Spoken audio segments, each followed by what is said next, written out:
Hello. So this is the continuation of our series on structural design two-story residential building. So dito na tayo sa reinforced concrete beam design using RCDC. Okay? So open natin RCDC. Okay. So once open mo na RCDC, ito na yung interface na lalabas. Put ka ng project details mo.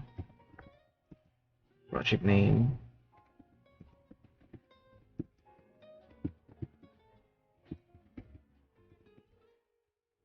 Okay, client, Mr. blah blah blah.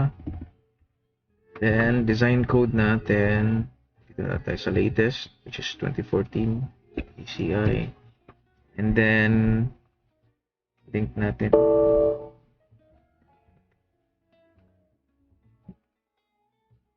Run analysis muna natin yung Staad natin para ma-refresh lang. Okay.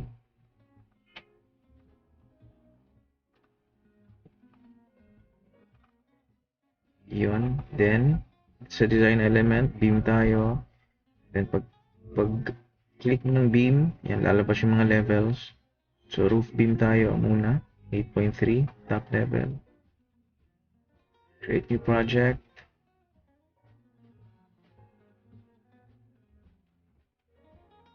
Boom. So, ito yung interface ng RCDC natin. Right side, yan na yung plan. Automatic na yan. So, actually, itong plan na to is pwede na itong final plan mo sa structural. Yan. May grids na yan dyan lahat ng dimensions. Yan. Pwede mo yung masave into CAD file. Then, left side is mga descriptions ng beams mo. Sizes, etc. Then, first, dito tayo sa settings. General and reinforcement. Pwedeng i-ignore mo yung torsion. Set ka ng certain value. Pero dito, huwag natin i-ignore. Tactile design. This is a special moment frame. Okay. Material properties. 3000 PSI. Grade 60. For 10 na lang gamitin natin. So, if grade 40 gusto mo, pwede kang mag-add dyan. Grade 40 is 276 MPa. Yan. Okay, pwede pang mag-add ng values. Kung dito rin sa concrete, walang values.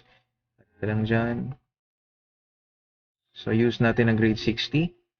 Clear cover for beams, 40 na lang ilagay natin. Although, itong exterior beams, dapat 50 yan. So, 40 na lang ilagay natin dyan.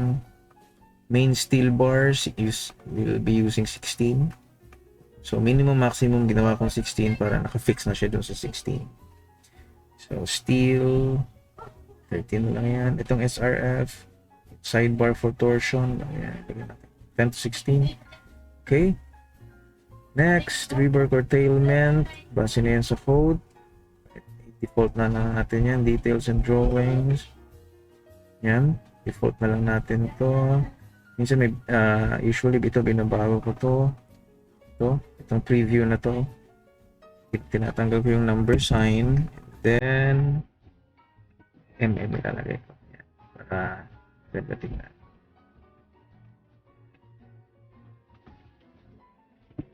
Yan. Then, SRF. Yan.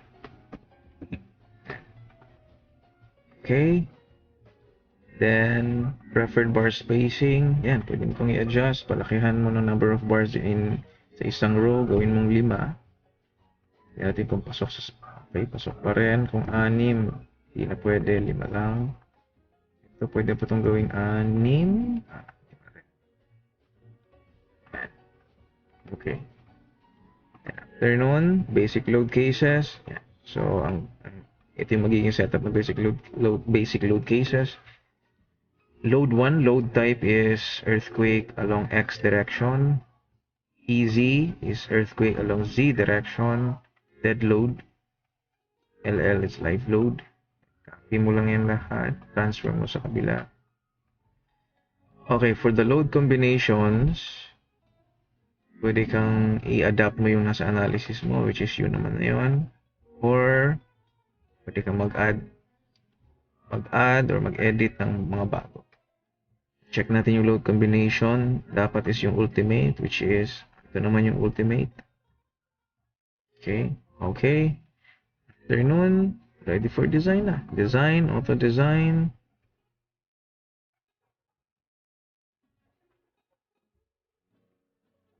OPM. So, okay siya.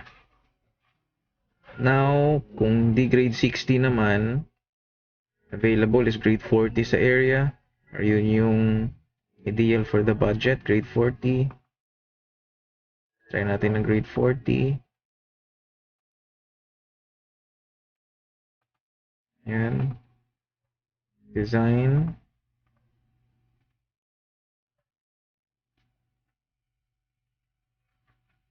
Yun. Okay pa din. So, yun. Wala namang failure since roof beam is very... Actually, malaki nga tong member na to for roof beam. Malaki tong member na to for roof beam. So... Okay, ipapakita ko dito. Let's try to adjust. Dito natin i-adjust. Gawin natin 250 by 300. 250 by 300. Then, again, kung may failure, so kailangan mo siyang i-redesign. Click mo lang yung beam kung saan yung may fail.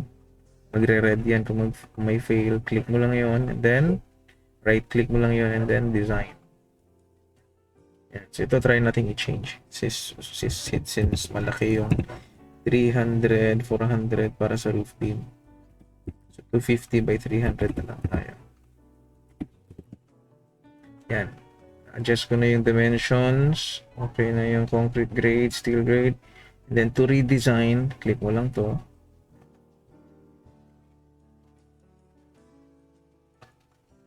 Yung layers, gawin natin tig 1.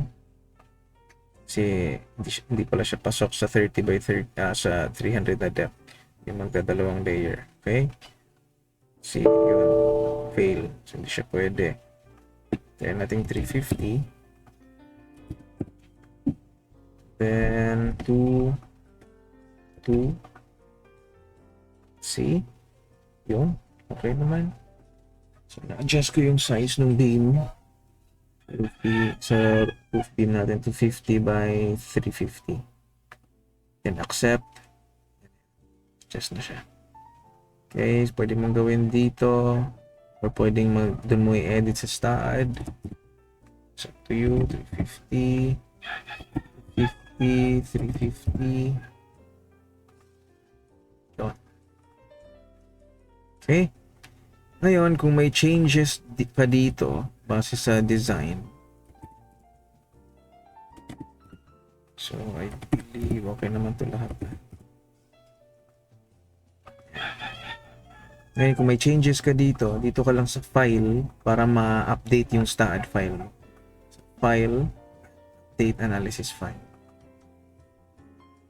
Yan. So, mangyayari, ito yung magiging bagong file mo na ngayon with the updated file. Ito na siya. So, mayari yung Staad, meron kang file doon na panibago na Staad file, which is inline na or updated na base sa mga nabagong dimensions dito. Okay? So, check natin yung iba. Kasi baka may mag-fail sa 250 by 350. 50, 350. Okay. Yun. So, again, yung kagandahan ng RCDC is ready na siya for structural plan. So, meaning, ito. Meron ka ng CAD file. Pwede mo na to siyang gawing CAD file mo. Save mo lang yan. And, next nating next kong ipapakita is the report section or report menu. Yan. Schedule. Table na din yan. And CAD file. Pwede mo siyang save by CAD file. Nandiyan na lahat. Okay. Size, main, and secondary reinforcement. Yan na lahat. elevation and section. Pwede pa rin siya makita. Let's try B13, 14, 15. Automatic na siya magdodrawing ng beam na naka-indicate mo. Ayun. Okay, and the section. Yeah. And then, ano pa? Project settings, design summary. Sa design analysis naman, dito ka sa design calculation, ito yung gagamitin. Then, kuha ka lang ng sa itong beam na to. Kasi sobrang dami ito pag isa-isahin. Pag lahat ilalagay. Yan. Right. Tapos, save mo lang yan into PDF. Indicate na dyan lahat. And then, meron ka pang bill of quantities, BOQ. Yan. Concrete cost for 3,000 PSI, let's say 4,500. Rebar, yun na yan. Then for formworks, yun na yan. Natin na siya mag-compute ng cost. Yan. Nice. And bukod doon, ito pa, bar bending schedule. Pwede ka maka-generate ng bar bending schedule sa lahat ng beam. So let's say, itong beam na to,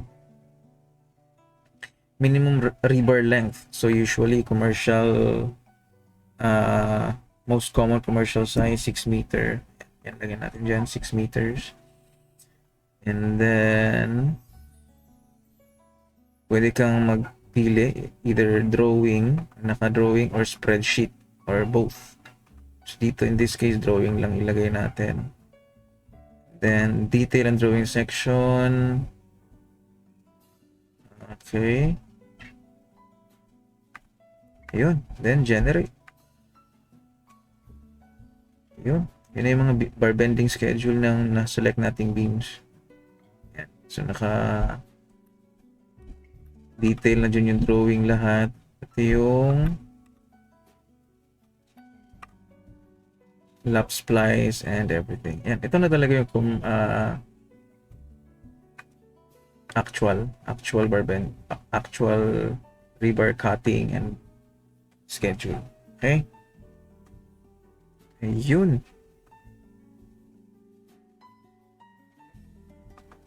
So that's for beams using RCDC Staad RCDC reinforced concrete advance design. Okay. Thank you.